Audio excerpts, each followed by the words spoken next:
But if Tucker Carlson interviews Nick Fuentes and literally sniffs his butt the whole time, you could at least say, I don't like the Tucker Carlson interview. Mr. Tatum wonders why Tucker Carlson sniffs Nick Fuentes' butt and why Magyn Kelly sniffs Candace Owens. Watch his entire speech. The clips that I saw from Ben Shapiro, I thought were excellent. He also came out and said something about Magyn Kelly, and she responded. Here's Ben Shapiro, roll it. The same holds true of Magyn Kelly, a person I consider a friend, characterizing Candace as a young mother and thus shying away from condemning her actions or fibbing about them. That is a non-starter. Meghan Markle is a young mother. Ilhan Omar is a young mother. That doesn't matter.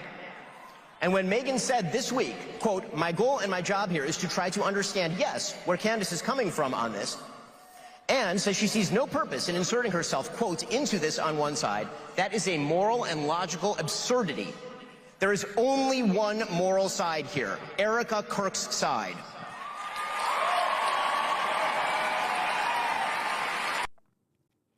And here is Magyn Kelly's response. She was on stage with Jack Posobiec. Here's her response to what Ben Shapiro said. Roll it. Your name came up on this stage last night in regards to pretty much all of this. Would you like the opportunity to respond? Well, I found it kind of funny that Ben thinks he has the power to decide who gets excommunicated from the conservative movement, which shows a willful blindness about his position in it. It reminded me a little of when the girl who was the head of our middle school chorus told me she was going to take all my friends away from me. Chorus? A head cheerleader maybe, but like, so I resent the whole thing. I object to the whole thing. Ben and I, he had the nerve to call me a friend right before he called me a despicable coward for not calling out the people he once called out. So he both wants to parent me and be my child. He wants to tell me what I have to do and who I have to say what to. And then when I don't, he and some of his friends want to act like utter victims because I won't do what they say. They need me. I have to be their daddy and step in to protect them. And I am not their daddy. And I resent that he thinks he's in a position to decide who must say what to whom and when. Thank you. So I don't think we are friends anymore. I've been a very good friend to Ben. Nobody knew who the heck Ben Shapiro was when I started putting him on my shows on the Fox News channel. And I helped make him a star. And I've been very, very good to Ben over the years. And he's been good to me, too. He just recently came on my tour, as did you. And I gave him the most kind introduction I could possibly give him because I know that he's losing subscribers a lot. And so I tried to do something nice for him by giving him a long 10-minute intro and personally vouching for him. And we mixed it up on Israel out on stage. It wasn't Israel because we're on the same place on Israel. We mixed it up over whether Tucker Carlson should be excommunicated from the conservative movement, which I do not believe. And thank you.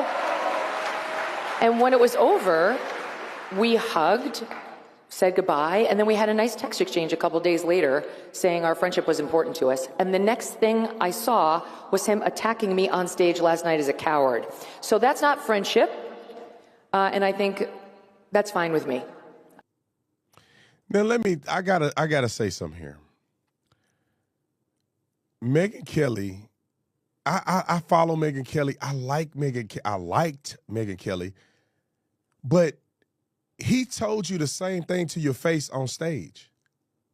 Like, I don't understand how all of a sudden we're not friends. Her articulation is that they're not friends anymore because she's so shocked that he said that she was a coward for doing it. He told her on her show, on stage, that you can't just not say nothing about what Tucker Carlson. It's no excuse that's your friend to not disagree with them. As you guys all know, Candace is my friend, but I disagree with her. I call out everything that she said about Turning Point being involved in everything. I disagree with it.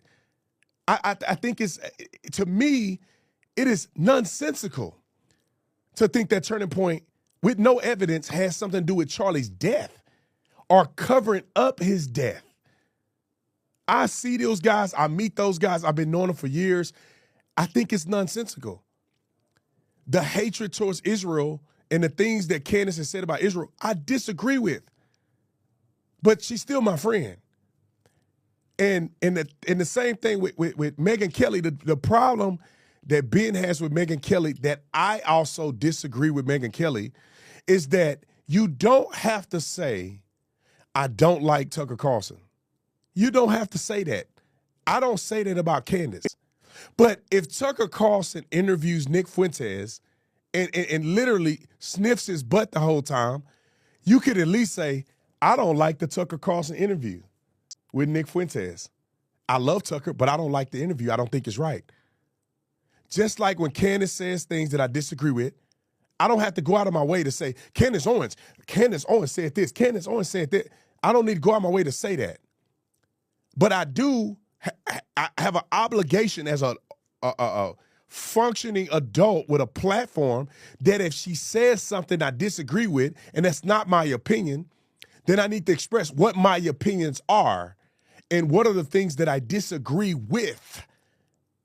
I don't understand how people don't understand that. If my dad was online right now making content and he was saying Donald Trump is a racist, I will make content to say, here is why Donald Trump isn't a racist. You know that my dad said this, and you know I'm disagreeing with him. I don't have to get to say, every time I say something, I got to say, my daddy said this, so I'm going to do it. My daddy is a clown. My daddy is I know my father. I have personal conversation with him. But Magyn Kelly won't even disagree. She won't disagree. Nick Fuentes is and you won't even say, I would have liked to have seen the interview go a different way? Is that too hard to act? That's why Magyn Kelly, I don't understand her.